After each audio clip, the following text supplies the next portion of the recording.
ஸ்ரீ குருப்யோ நமஹ. சிவாஷ்டோத்திரம் നമ്മൾ നാല് പദമല பார்த்தோம். சிவாய நமஹ, மகேஸ்வராய நமஹ, சம்பவே நமஹ, பினாகினே நமஹ. பினாகங்கிறது பரமேஸ்வரன் கையில் உள்ள வில்லு. கண்வ மகர்ஷி பிரம்மாவை தபசு அனுஷ்டிக்கிற சமயத்தில் அவர் மேலே புற்று வந்த மூட அதுலேருந்து 3 முளைகள்னா பாம்பு வந்து முளைச்சி வந்தது. அந்த 3 முளையை 3 வில்லாக்கினாராம் பிரம்மதேவன். அதில் ஒன்று பினாகம் பரமேஸ்வரனுக்கு கொடுத்தார், 2வது சார்ங்கம் மகாவிஷ்ணுவுக்கு, 3வது காண்டீவம் அர்ஜுனனுக்கும் கொடுத்தார் அப்படின்னு நம்ம சொன்னோம். கேட்குறதா?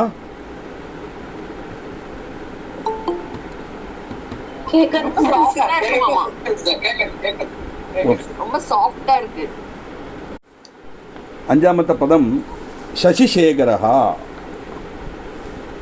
சசினா சந்திரன். சசிசேகரன் சந்திரனை தலையில் சூடியிருக்கப்பட்டவன் அர்த்தம். அதானது தக்ஷயாகத்தினுடைய அவசானத்தில் சதீதேவியோட தேகத்தியாகம் மனசிலாக்கி பரமேஸ்வரன் பயங்கரமாக கோபப்பட்டு வீரபத்ரனை சிருஷ்டிக்கிறார். யாக துவம்சத்துக்காக அனுப்ப யாகசாலத்தில் வீரபத்ரன் அங்கே சந்நிகிதராக இருக்கப்பட்ட எல்லாவரையும் சிக்ஷிச்சான். நிரபராதி ஆனாலும் அங்கே இருக்கிற சந்திரனுக்கும் சிக்ஷை லபிச்சுது.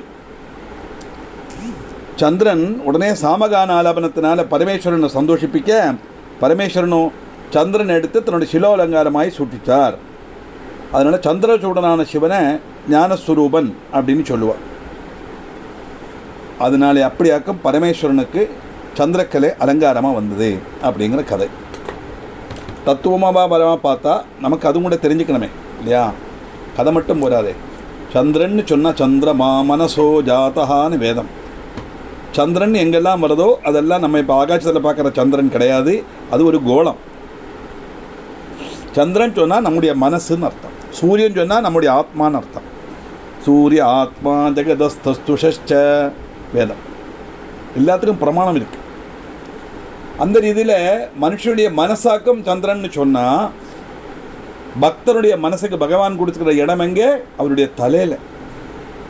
தலைக்கு மேலே தூக்கி வச்சு ஆடுறான்னு சொல்லுவா இல்லையா? அது மாதிரி நமக்கு அவருடைய தலையில் அலங்கார வஸ்துவாக வச்சுருக்காரான் பக்தனுடைய மனசை.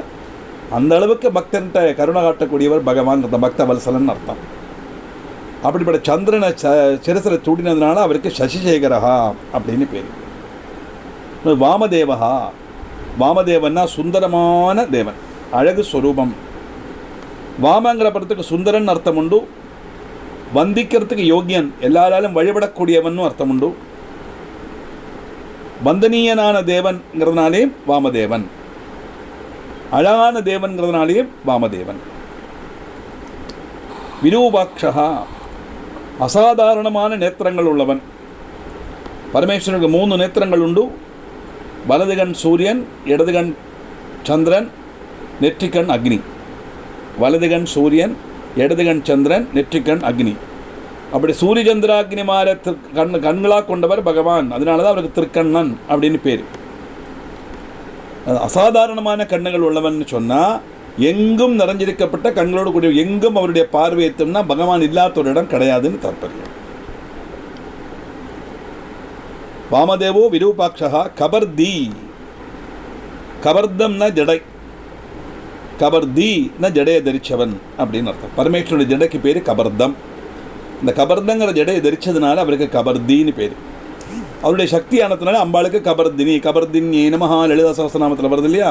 இந்த மாதிரி அதைத்தான் நம்ம பார்க்க ரம்ய கபர்தினி நம்ம சொல்கிறோம்.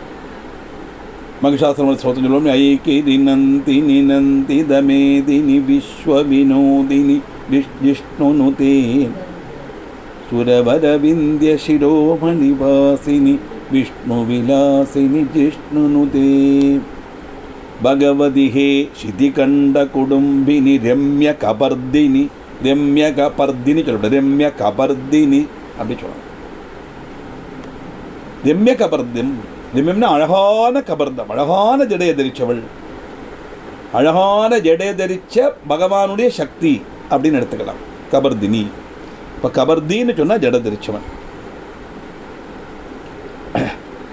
கம்ங்கிறது ஜலம், பரானா ஒழுக்கு, தானா சுத்திகரணம். எப்படி இந்த கபர்தத்துக்கே ஜடைன்னு மட்டுமல்ல, அதுக்கு வியாக்கியானம் கொடுக்கும்போது அன்வயம் கொடுக்கறது எப்படி பாருங்க. கம்னு சொன்னால் ஜலம், பரா ஆனால் ஒழுக்கு, தான்னு சொன்னால் சுத்திகரணம். இது மூணும் சேர்ந்து தான் கபர்தம். ஒழுகப்பட்ட ஜலத்தை கங்கையை சுத்திகரித்தவன்கிற அர்த்தம். ஏன்னா பகீரதன் ரொம்ப சிரமப்பட்டு தேவலோகத்திலேருந்து கங்கையை கொண்டு வரார். அப்போ சொல்கிறார், இந்த கங்கையை கொண்டு வர்றது சரி, இந்த பூமியில் விழுந்தால் பூமி தாங்காதே, இது யார் தாங்கிப்பா அப்படின்னு கேட்கும்போது பரமேஸ்வரனை பிரார்த்தனை பண்ணுறார்.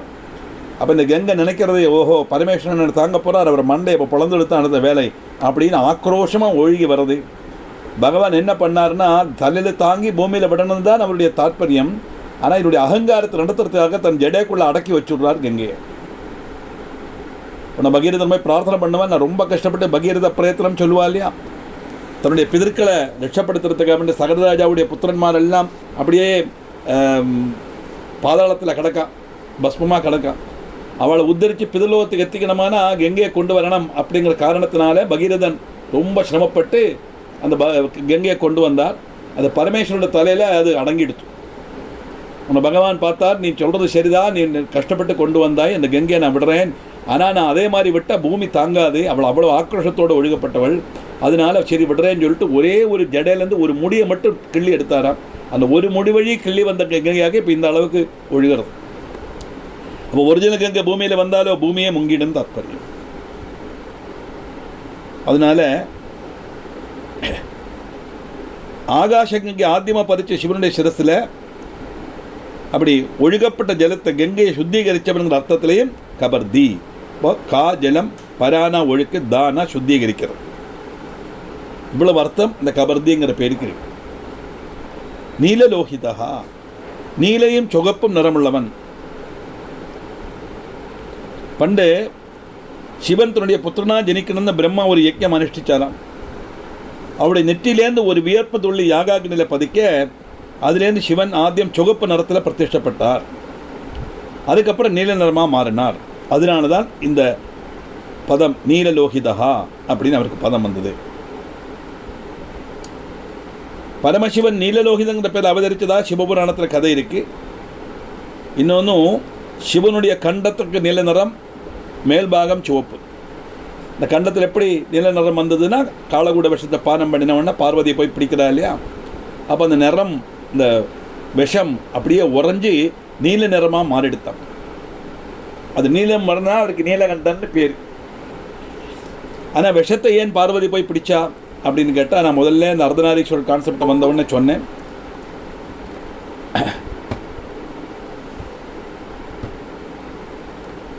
காலகுட விஷம் உலகத்தையே பஸ்பமாக்கப்பட்டது. பாலாழி மதன சமயத்தில் அது முதல்ல வருது. அது என்ன செய்யணும்னு தெரியலை, எல்லாரும் பயந்து ஓடுறா. கத்தி காலின்னு வரதாம், அது ஆளி கத்தின்னு வருது அந்த விஷம். பகவான் நேராக போனால் கையில் எடுத்து அப்படியே சும்மா வாயில் போட்டுட்டார். அதை முழுங்கினா என்ன ஆகும், இந்த விஷம் ஆளி கத்தப்பட்ட அந்த ஜுவாலியோடு கூட இந்த விஷம் வெளியில் வந்தால் இந்த லோகம் அழியுங்கிற காரணத்தினால லோகத்தை ரட்சிக்கிறதுக்கு தான் எடுத்து பகவான் அப்படியே பானம் பண்ணினார். ஆனால் முழுங்கினாலோ இது மாதிரி கோடிக்கணக்கான அண்டஜராஜரங்கள் பகவானுடைய உதரத்தில் இருக்கு. ஒரு சோலார் சிஸ்டம் அல்ல, there are so many solar systems, uncountable. நமக்கு எவ்வளோ ஒன்று சொல்ல முடியாது. கோடிக்கணக்கான அண்டச்சராச்சரங்கள் உண்டு. அதெல்லாம் பகவானுடைய உதரத்தில் இருக்குது. இந்த விஷம் உள்ளே போனால் அம்பட்டுமே நசிச்சிடும். வெளியில் லோகம் நசிக்கப்படாது, பகவானுடைய உதரத்தில் இருக்கிற மற்ற லோகங்கள் நசிக்கப்படாதுங்கிற காரணத்தினால தான் பார்வதி கழுத்தில் போய் பிடிச்சாங்கிறதாக யதார்த்த காரணம். அது இல்லாமல் பரமேஸ்வரன் சிவம் விஷம் பானம் பண்ணதுனால விஷம் போனால் பரமேஸ்வரன் ஏதோ ஆகுங்கிற நம்பிக்கை ஒரு அர்த்தத்தில் அல்ல. பரமேஸ்வரனுக்கு ஏதாவது ஆச்சுன்னு நம்மளை யார் காப்பாற்றுவா? லோகேஸ்வரன் ஆச்சு, அவருக்கு என்ன ஆகிறது? அது பிரம்மம் அல்லவா, அழியா பொருள் அல்லவா அது. அதனால பரோபகாரமாச்சனாலம் வா பரமோபகாரகமிதம் துவேகம் பசூனாம் பதே சிவானந்தரில் படித்தோம் நம்ம. அப்படி பரோபகாரமாக செய்த காரணத்தினால அந்த விஷம் கூட பரமேஸ்வரனுக்கு பூஷணமாக அலங்காரமாக மாறித்து. அதனால நீலலோகிதன், நீலகண்டன் அப்படின்னு அர்த்தம். மூணாமത്തെ ஸ்லோகம். சங்கரசூலபாணிச்ச கட்வாங்கி விஷ்ணுவல்லப சிவிஷ்டோம்பிகாநாத ஸ்ரீகண்டோ பக்தவல்சலஹ. சங்கரசூலபாணிச்ச, சங்கரः ஷம் கரேதி இது சங்கரः, ஷம் கரோதி இது சங்கரः. மங்களத்தை செய்யப்பட்டவன் அர்த்தம். ஷம்னா மங்களம். சூலபாணிகி, கையில் திரிசூலம் தரித்தவன். இந்த கதை பத்மபுராணத்தில் யக்ஞஸ்வரூபியான மகாவிஷ்ணு திரிசூலம் மனசு கொண்டு நிர்மித்து அது சத்துரஜஸ்தமோ குணங்களையும் அக்னி, காலம், லோகங்கிற மூணையும் சூச்சிப்பிக்கிறதுன்னு சொல்லப்பட்டது. அந்த சூலத்தை தான் மகாவிஷ்ணு சிருஷ்டித்து விஷ்ணுவுக்கு கொடுத்தார் அப்படின்னு வருது.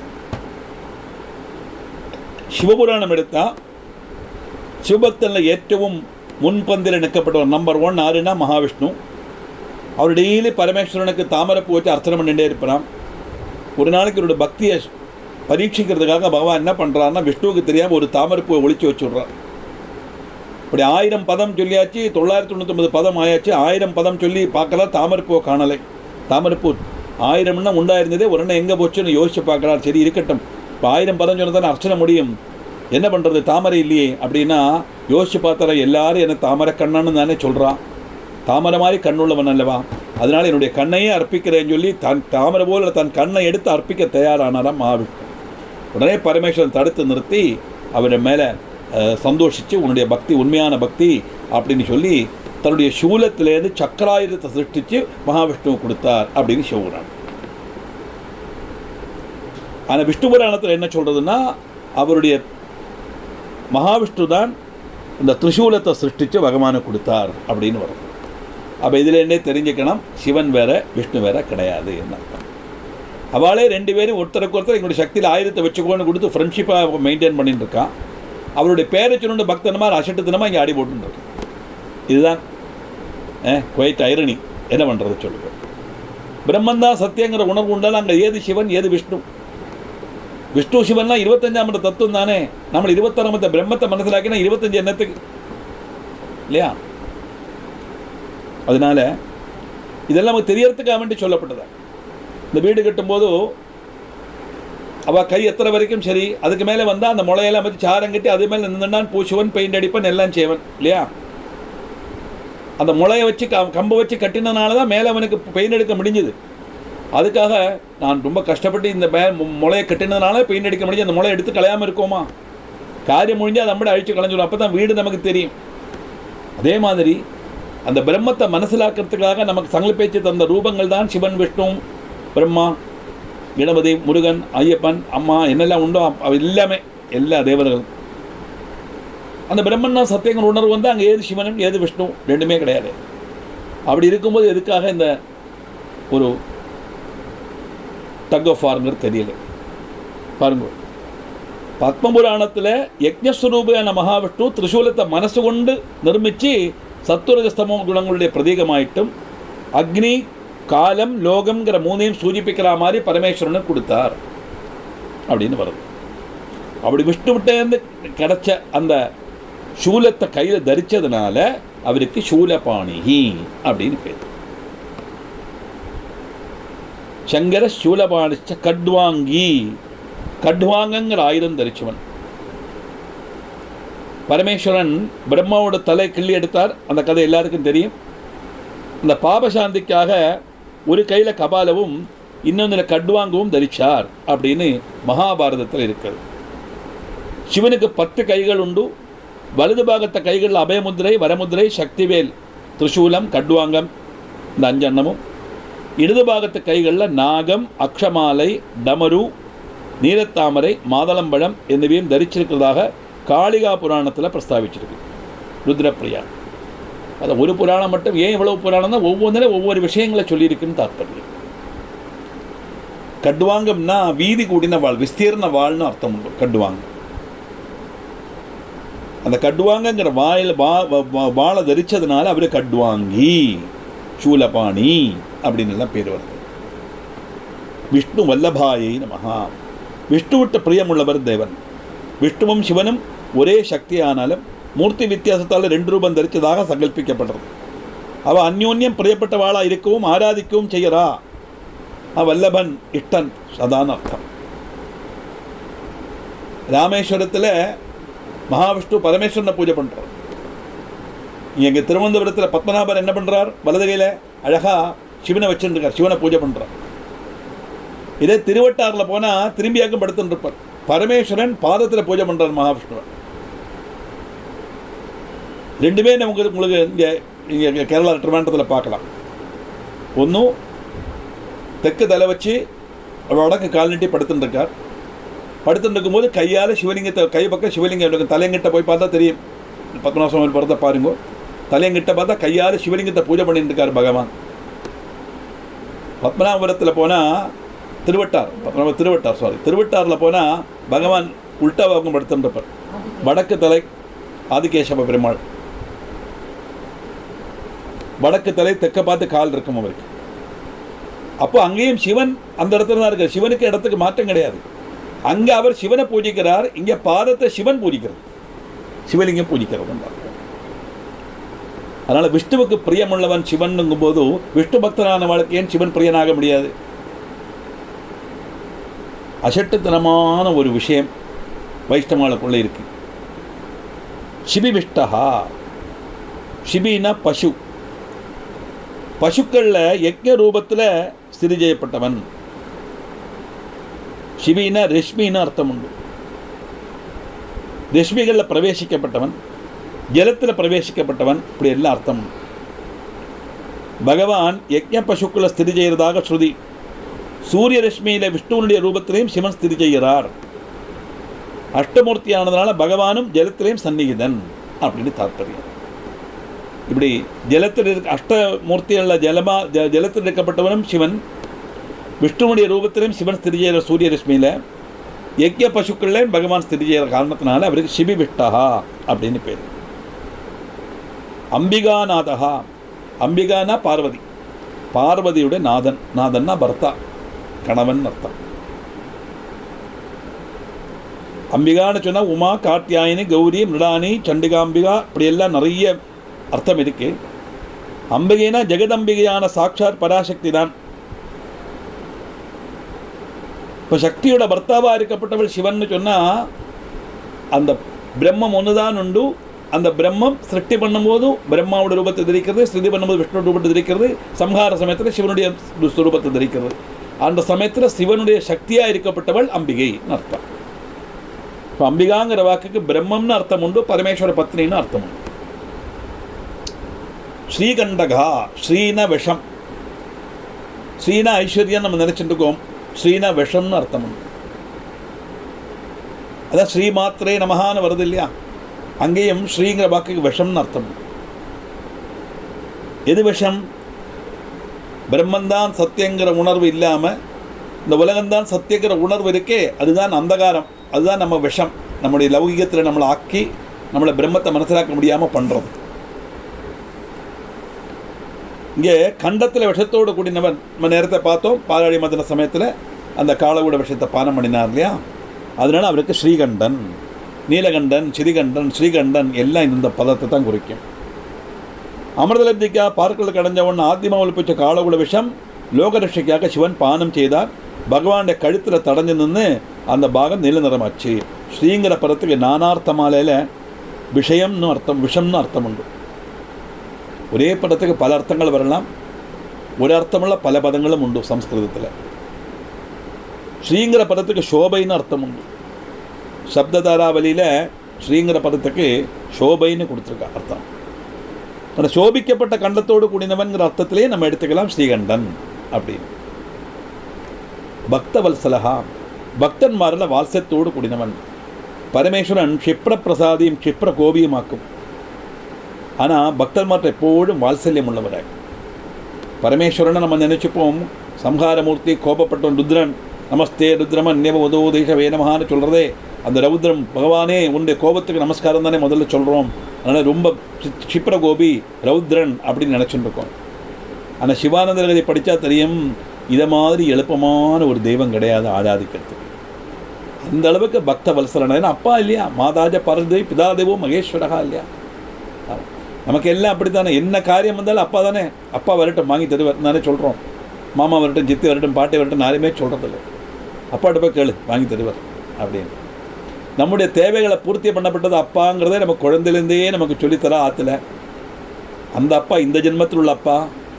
ஆனால் எல்லாருக்கும் ஒரு அப்பா இந்த ஜென்மத்தில் எந்த எடுத்தாலும் ஒரு அப்பா உண்டு, அதுதான் பரமேஸ்வரன் அர்த்தம். அதனால் அவர் க்ஷிப்ர பிரசாதியாக்கும். கோபம் இருக்கிறது தான் குணம் இருக்குன்னு சொல்லுவா இல்லையா. எப்போ கோபம் வரும் அவருக்கு? துஷ்ட சக்திகள் பார்க்கும்போது தான் கோபம் வரும். இல்லையா? நம்மளை மாதிரி பக்தர்களை பார்க்கும்போது வாத்சல்யம் தான் வரும். பகவானுக்கு எப்படி கோபம் வரும்? இல்லையா? பக்தரை பார்த்தா பகவானுக்கு கோபம் வரப்படாதே, வராதே. பகவானுக்கு கோபமே கிடையாது, அது வேறு விஷயம். ஆனால் துஷ்ட சக்திகளுக்கு கோபப்படுற மாதிரி தோணும் அவளுக்கு, அவ்வளவுதான். அதனால வாத்சல்யத்தோடு கூடினவன் க்ஷிப்ரபிரசாதி, க்ஷிப்ரகோபியான க்ஷிப்ரபிரசாதி. பக்தாகிரகண்யனான பாணனுக்கு வேண்டி பகவான் ஸ்ரீகிருஷ்ணங்கிட்ட போல யுத்தம் செய்தார். பாணாசுனுடைய ஆஸ்தானத்தில் இன்னைக்கும் காவலாய் பகவான் ஸ்திதி செய்கிறார் அப்படின்னு தாற்பயம். இப்படி தன்னுடைய பக்தனை காப்பாற்றுறதுக்காக அவரே காவல் நிற்கிறார்ங்கிற மாதிரி வருது பாணாசுரனுடைய கதை. பவஷர்வஸ்திரிலோகேஷ சிதிகண்ட சிவா பிரியா உக்ர கபாலி காமாரி ரந்தகாசுரசூதனா. பவஹா ஜனிக்கப்பட்டவன். பகவான் ஓரோ காரியத்துக்கு வேண்டி ஓரோ ரூபத்தில் அவதரிக்கிறார் தாத்பரியம். சிவபுராணத்தில் பகவான் 100 அவதாரம் எடுத்ததாக சொல்ற, 100 ரூபத்தில் அவர் அவதரிச்சாராம் பகவான். ஆனால் பாஷை சொல்லும்போது பவம்னா ஜனிக்கிறதுன்னு சொல்லுவா. ஆனால் இங்கே ஜனிக்கிறது நம்மளை மாதிரி சாதாரண ஜனனம் அல்ல. அவரெல்லாம் அவளுகெல்லாம் அயோனிஜகளாக்கும். சாதாரண ஜனனமான என்ன? ஜனனமான மரணம், ஜனிச்சா மறிக்கலாம் உண்டாகும். அவதாரத்துக்கும் உண்டு. அவதாரமானோன்னா அப்பிரத்யட்சமாயிடும். பிரத்யக்ஷம் அப்பிரத்யக்ஷம். பவஹா ஓரோ காரியத்துக்காக ஓரோ நாம ரூபத்தில் ஓரோ ரூபத்தில் அவதரிக்கப்பட்டவர் பகவான். ஷர்வஹா பிரளய காலத்தில் அத்தனையும் தன் சரீரத்துக்குள்ள தன் வயத்துக்குள்ள ஆக்கிக் கொள்ளப்பட்டவர். எல்லாமே நசிப்பிக்கப்பட்டவர்னு அர்த்தம் அல்ல. ஸ்ருணாதி அந்தியகாலே சர்வமிதி சர்வஹா அப்படின்னு சம்ஹாரருத்ரனுடைய கல்பாந்தத்தில் எல்லாம் நசிப்பிக்கிறார். அதுதான் அதுக்கு அன்வயம் கொடுத்துருக்கான். ஸ்ருணாதி அந்தியகாலே சர்வமிதி சர்வஹா. சம்ஹார காலம், கல்பாந்த காலத்தில் அத்தனையும், அதாவது கொடுத்ததை திருப்பி எடுக்கிறான் தாத்பரியம். சம்ஹரிக்கிறதுனா கொல்லுறதுன்னு அர்த்தம் கிடையாது. இந்த சரீரத்துக்குள்ள ஜீவனை வச்சு இந்த பூமியில் அனுப்பிச்சவர் பகவான். அந்த சரீரத்தில் இந்த ஜீவன் எடுக்கப்பட்டது பகவான். அதை ஒன்றே இன்னொரு சரீரத்தில் வைப்பார். முக்தி கிடத்தா தனக்குள்ளே ஆக்கிப்பார். அது அந்த ஜீவனுடைய கர்மபலம் அனுசரிச்சிருக்கு. அதனால பக்தர்மாருடைய சர்வ பாகங்களையும் இல்லாமாக்கி மங்களம் பிரதானம் செய்யப்பட்ட மங்கள ஸ்வரூபன் அப்படிங்கிற அர்த்தத்திலையும் இந்த சர்வஹா அப்படிங்கிற அர்த்தம் இருக்கு. திரிலோகேஷகா 3 லோகங்களுக்கும் அதிபதி பகவான். சொர்க்கம், பூமி, பாதாளம்ங்கிற 3 லோகங்கள் அதிபதி பரமேஸ்வரன் தான் தாற்பயம். சிதிகண்டஹா நீல நிறமுள்ள கண்டத்தோடு கூடினவன். நம்ம 14ஆம் பதம் பார்த்தோம் இல்லையா? ஸ்ரீகண்டஹா, அதுதான் இங்கே சிதிகண்டகான்னு வரும்.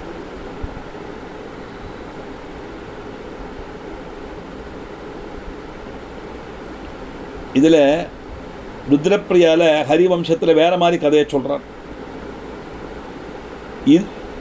ஒரு கல்பத்தில் இந்திரனுடைய வஜ்ராயுத பிரகரத்தினால சிவனுடைய கண்டத்தில் ரத்தம் கட்டினது தான், அதனால நீலரமாச்சின்னு ஒரு கதை. இது புதுசாக இருக்குது, நான் இப்போ தான் கேட்குறேன். இப்படி புராணத்துக்கு புராணம் ஒரு வித்தியாசங்கள் இருக்குத்தான் சேருது. ஹிந்து மதத்தில் ஒன்றும் பண்ண முடியாது. நமக்கு தெரிஞ்சதெல்லாம் காலகுட விஷம்தான் பகவானுடைய கழுத்தில் நீல நிறமாக இருக்குங்கிறது தான் நம்ம அப்படியே எடுத்துப்போம். அதை சிவா பிரியா, சிவான்னு சொன்னால் பரமேஸ்வரன், சிவான்னு சொன்னால் பார்வதி. அதனால தான் மந்திரத்தை மந்திரமாக சொல்லணும். கீதி ஸ்ரீகிரி சிறக்கம்பி பாடப்படாது சொல்லப்பட்ட காரணம். ராகமாக பாடினா அந்த ராகத்துக்கு அந்த சுரஸ்தானம், தாளம், இதுக்கு தான் பிராதானியம் கொடுப்பான். அப்படி வரும்போது சாகித்யத்தை கொஞ்சம் அவள் இஷ்டப்படி மாற்றும். அப்படி அர்த்தம் என்ன ஆகும்? சிவான்னு சொன்னால் பரமேஸ்வரன், சிவான்னு சொன்னால் பார்வதி ஆகிடும் இல்லையா? அப்போ ஜெண்டரே மாறிடுறதாங்க. அதனால சிவான்னு சொன்னால் பார்வதி, பார்வதிக்கு பிரியமுள்ளவன் சிவா பிரியாய நமஹா, பார்வதியுடைய பிரிய வல்லபன் அப்படின்னு அர்த்தம்.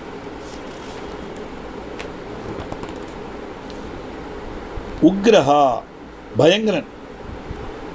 பார்வதி கடின தபஸ் பண்ணித்தான் பரமேஸ்வரன் அடையிறா. தாக்ஷாயணி அந்தர்தானமானவன்னு அடுத்த புனர்ஜென்மம் எடுக்கிறா ஹிமமாவனுடைய புத்திரியாக.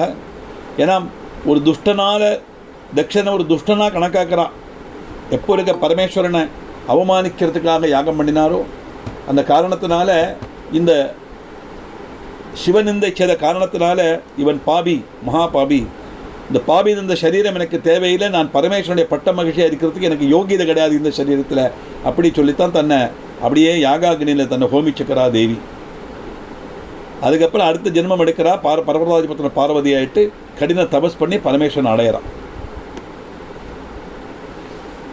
அதனால அந்த சிவனுக்கு பிரியமானவள் அர்த்தம். உக்ரஹா, பகவான் துஷ்டன்மாரில் பயங்கரன். நமோ உக்ராஜ பீமாயச்சான வரத ஸ்லோகத்தில் உக்ரன்மாரில் உக்ரன், பீமன்மாரில் பீமன். அப்படின்னா எல்லாத்துக்கும் அதீதமாக இருக்கக்கூடியது அந்த பிரம்மம்னு அர்த்தம். உக்ரஹா கபாலி, கபாலம் தரிச்சவர். பிரம்மவுடைய 5ஆமத்து சிரசை நுள்ளி எடுத்து அதனுடைய பாபசாந்திக்காக அதை கபாலத்தமாய் வச்சு பிக்ஷை யாச்சித்து நடக்கிறார் அப்படின்னு பிரசித்தம். என்னதான் இருந்தாலும் பிரம்மஹத்திய தோஷம் தானே, ஒரு தலையை கிள்ளி எடுக்கிறார் அல்லவா, அதுக்கு பாபசாந்திக்காகத்தான் பகவான் அதே தலையோட்டில் பிக்ஷை யாச்சிக்கிறார்னு புராணத்தில் சொல்கிறார். தலையோடுகள் கொண்டுள்ள மாலை தரிச்சு நடக்கிறதுனாலேயும் நடக்குவன் அப்படின்னு தக்ஷன் சொல்கிறதாட்டு பாகவதத்தில் உண்டு. அதனாலேயும் கபாலிங்கிற நாமம் வரலாம்.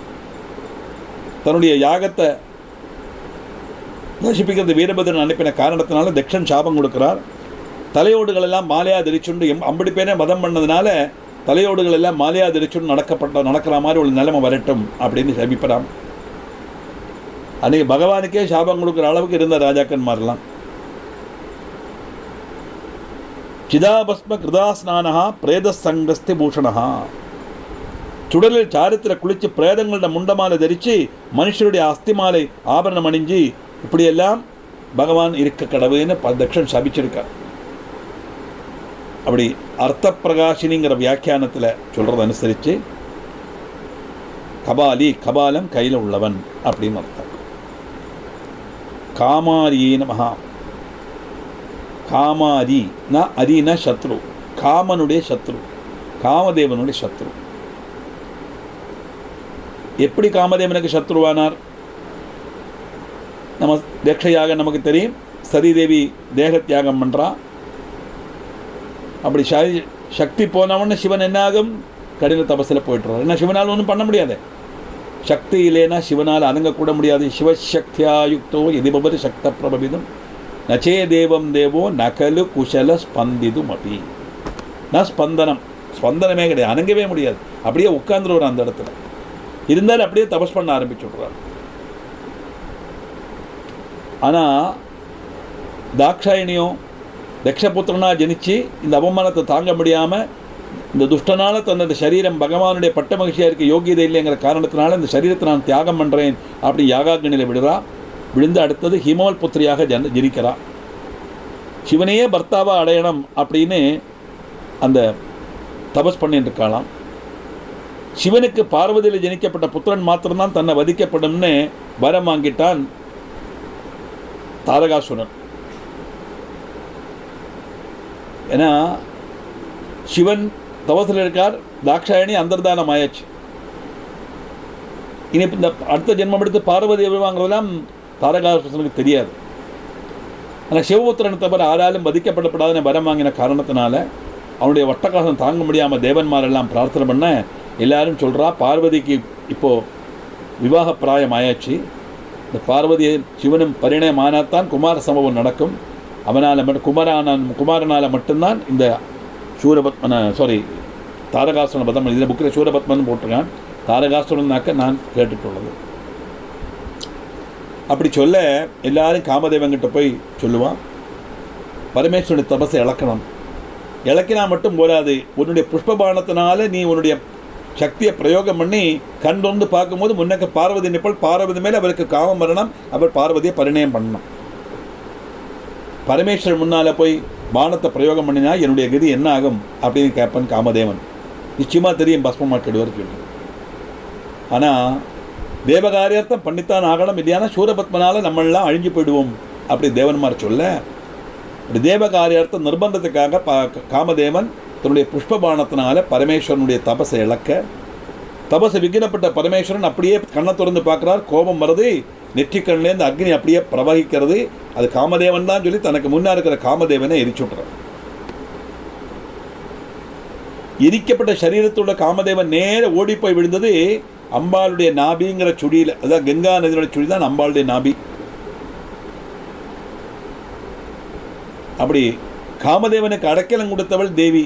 அதனால தான் ஹரணேத்ராகிட்டு சந்தப்த காமசஞ்சீவன் ஔஷத்தியே நமஹா அப்படின்னு நம்ம லலிதா சஹஸ்ரநாமத்தில் அம்பாளை வர்ணிக்கிறோம்.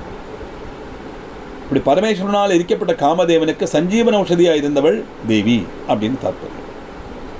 உடனே எல்லா தேவர்களும் போய் சொல்லுவா, இப்படி தேவகாரியார்த்தம் ஒரு நல்ல காரியத்துக்குத்தான் காமதேவன் வந்தானே வழிய அல்லாமல் உங்கள் தபசை இழக்கணுங்கிறது நோக்கம் கிடையாது. அவனை மீண்டும் ஜெனிப்பிக்கணும். ஏன்னா காமதேவன் இல்லைன்னா உலகத்தில் சிருஷ்டி நடக்காது, ரீப்ரொடக்ஷன் நடக்காது, காம மரணமே. ஒரு ஸ்திரீக்கும் புருஷனுக்கு காமம் வந்தால் தானே ஸ்ரீ புருஷ சம்யோகத்தில் தானே வம்சாபிவிருத்தி உண்டாகும். உடனே பகவான் சொல்லுவார், எரிச்சது தான், இனி அவனுக்கு சரீரத்தை கொடுக்க முடியாது, ஆனால் அவனுடைய செயல்பாடு பூமியில் இருக்கும் அப்படின்னு அனுகிரகம் பண்ணுறான். அப்படி சரீரமில்லாத காமதேவனுடைய செயல்பாடாக இன்றைக்கி பூமியில் இருக்குது. அது என்ன பாடுபடுத்துறது நமக்கு தெரியும். உடனே ரதிதேவி காமதேவனுடைய மனைவி போய் சொல்கிறா, எல்லாம் சரிதான், செயல்பாடு இருக்குன்னு மட்டும் சொன்னால் போருமா, எனக்கு ஆள் இல்லாமல் ஆகிடுத்து, என்னுடைய கணவன் எனக்கு கிடைக்கணும்.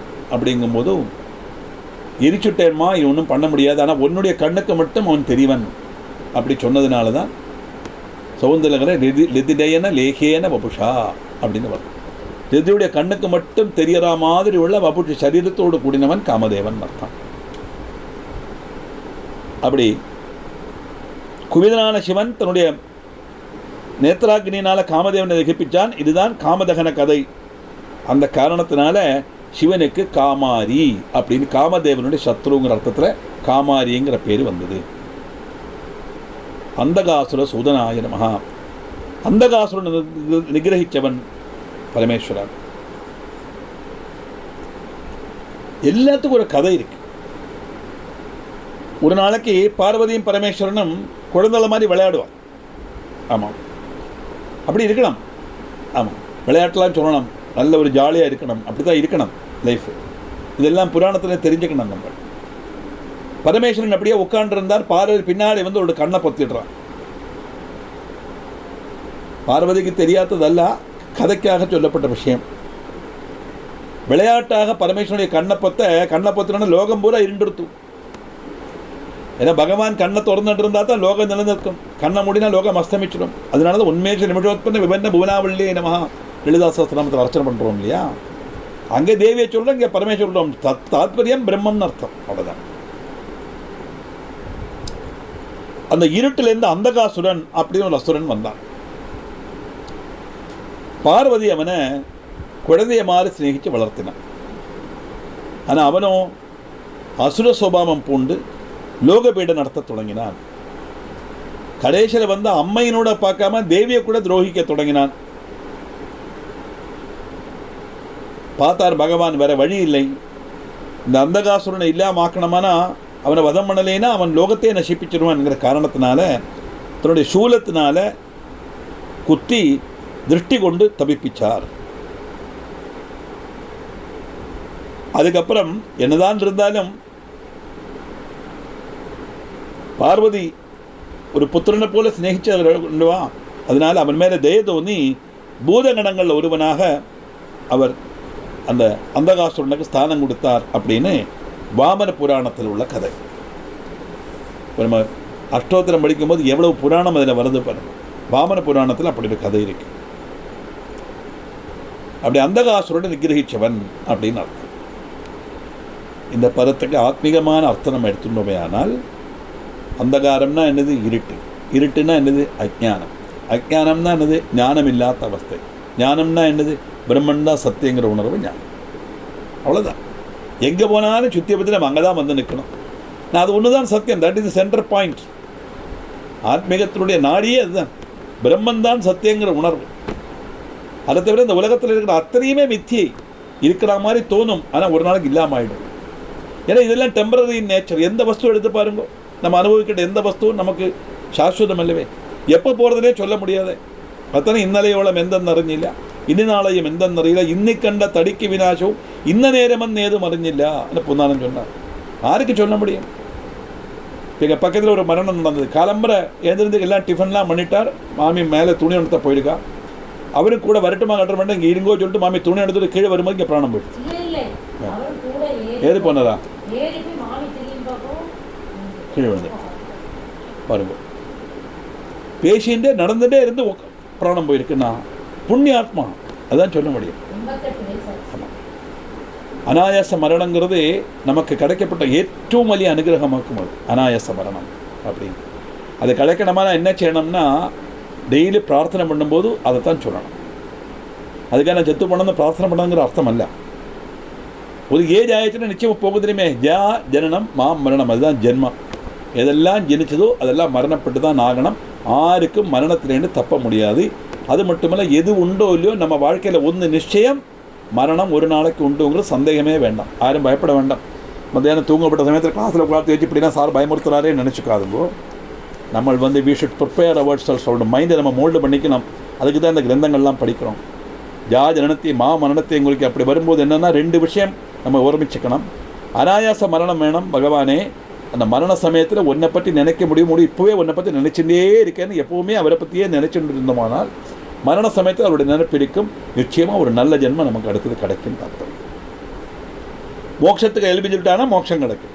2 ஆப்ஷன் தான் உண்டு. ஒன்றிலே மோட்சம், இல்லையானா மறுஜென்மம். நிச்சயமாக ஏதாவது ஒன்று கிடைக்கும். அதனால் அந்த பிரம்மன் தான் சத்தியங்கிற உணர்வு நம்ம மனசில் இல்லாமைக்கு லோகம்தான் சத்தியங்கிறதுக்கு அதுதான் அந்தகாரம், அதுதான் அஜ்ஞானம். அந்த அந்தகாரத்தை நீக்கப்பட்ட அப்படிப்பட்ட அந்தகாரங்கிற அசுரனை இல்லாமக்கக்கூடியவர் பகவான். அதனால் அந்தகாசுர சூதனாய நமஹ, அந்தகாசுரனை நிகிரகிச்சவர் அப்படின்னு அர்த்தம்.